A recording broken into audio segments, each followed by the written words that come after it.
Hello everyone, my name is Joshua Paruno and today we will discuss how to make two-line graphs in one chart.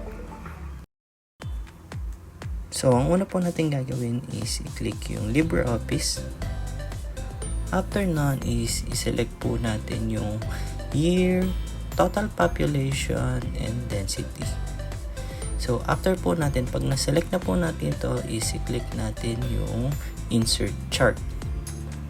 Pag na-click na po natin yung insert chart, punta tayo dun sa may lines. Tapos po yung merong points and lines. Pag na-click na po natin yung points and lines, we can na po yung next.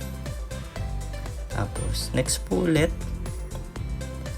Then dito po do sa data series yung year, i-remove lang po natin yon. Tapos pag na-remove na po natin, punta tayo sa categories. Then lalabas po yung select range for categories area. So dito po, ang gagawin naman natin is i-select natin yung year ng range. So dito po ay simula 1955 hanggang 2022. So dito po makikita na natin yung chart wizard. Click lang po natin yung next.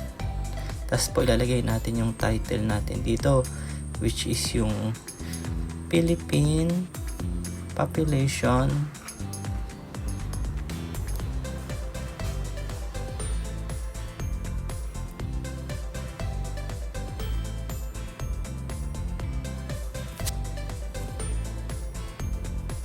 then click finish. So dito po ayan, makikita na po natin yung chart natin na may dalawang line, which is yung kulay yellow is yung density per square kilometers, while yung orange naman po is yung total population in thousands. So yun lang po yung step sa pag-create ng two-line graphs in one chart.